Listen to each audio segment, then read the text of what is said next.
C'est toujours très beau les nuages. Hein.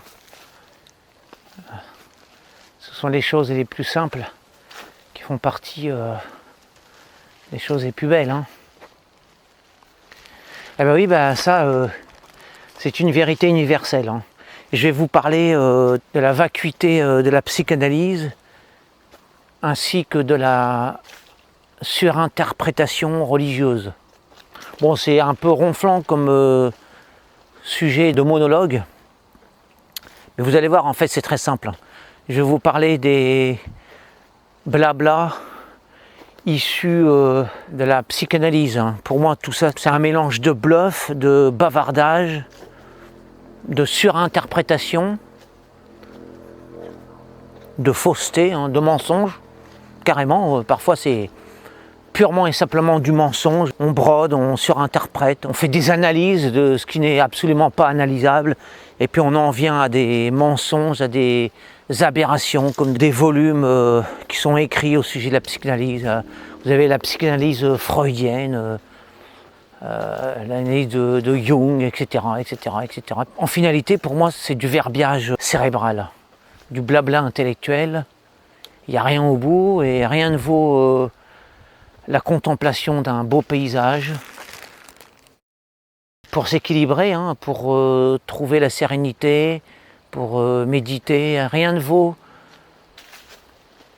toutes ces beautés naturelles plutôt que de s'égarer dans les délires intellectuels des gens qui pensent trop, qui s'imaginent que la vérité est au fond de leur miasme intello-pédagogico-psychiatrico-psychanalytique.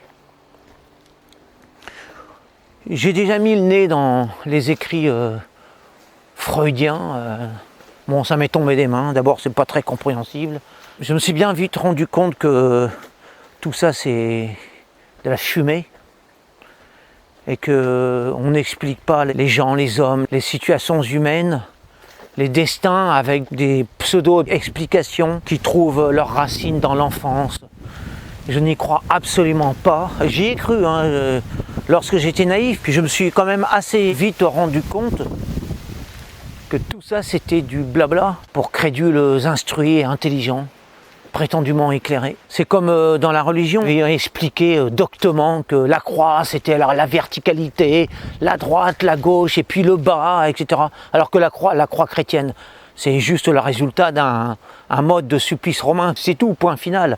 Si les Romains avaient imaginé le supplice de la roue, par exemple, eh bien le symbole de la chrétienté, ça aurait été le cercle. Et puis à partir de là, bon, on aurait brodé, ah oui, le cercle c'est l'infini, etc., etc. On aurait collé toutes les fumées intellectuelles là-dessus. Bon, c'est ce qu'on fait avec la croix chrétienne, alors c'est purement culturel. C'était un mode de supplice à la romaine, à la mode romaine, tout simplement. Alors après, aller chercher des explications, la verticalité, le ciel, le bas, la terre, etc. Le Fils, le Saint-Esprit, tout ça c'est du délire, du blabla, de la vacuité. Je ne comprends pas que les théologiens s'accordent pour donner ce genre de doctes et fumeuses explications, mais surtout tordues, hein, parce que c'est tordu. L'explication est très simple, l'explication de la croix chrétienne est d'une simplicité biblique. Alors tout ça, ce sont les miasmes intellectuels hein, qui produisent du vent, hein, du vide, du néant, du blabla, du bavardage. Et c'est vraiment valable pour la psychanalyse. Tenez, voyez, là, moi, je m'extasie hein, devant cette belle souche. Et je n'ai pas besoin de me plonger dans des doctes ouvrages psychanalytiques. Alors vous avez Freud ou n'importe qui d'autre, hein, n'importe quel crétin intello va vous expliquer dans les formes tortueuses du tronc, et vous retrouvez l'enfance, les idées qui se tordent et qui reviennent, etc. Blablabla, hein, ils n'ont rien d'autre à faire de leurs 10 doigts, alors ils écrivent des sornettes pour des gogos, pour des crédules, pour des pigeons, qui vont avaler ça et le ressortir dans des salons feutrés ou dans des académies de sciences, des trucs très, très pompeux. Hein. Puis au final, c'est du vent. Hein, vous avez les gens, c'est pareil, qui ont des comportements asociaux, puis on va aller chercher des explications dans leur enfance, dans leur éducation, etc. Mais ça n'empêche pas que nous sommes tous égaux devant le bien et le mal. Hein. C'est pas une question d'enfance, d'éducation, c'est juste une question de responsabilité, voilà, de libre arbitre, tout simplement. Il y en a qui font le choix du bien et d'autres qui font le choix du mal, point final. Il n'y a pas à chercher d'explications psychanalytiques à tout ça. Hein. On est dans la surinterprétation et puis la fumée pure et simple. Alors moi je n'adhère absolument pas à cette école-là. Et pour moi c'est une décadence de la pensée.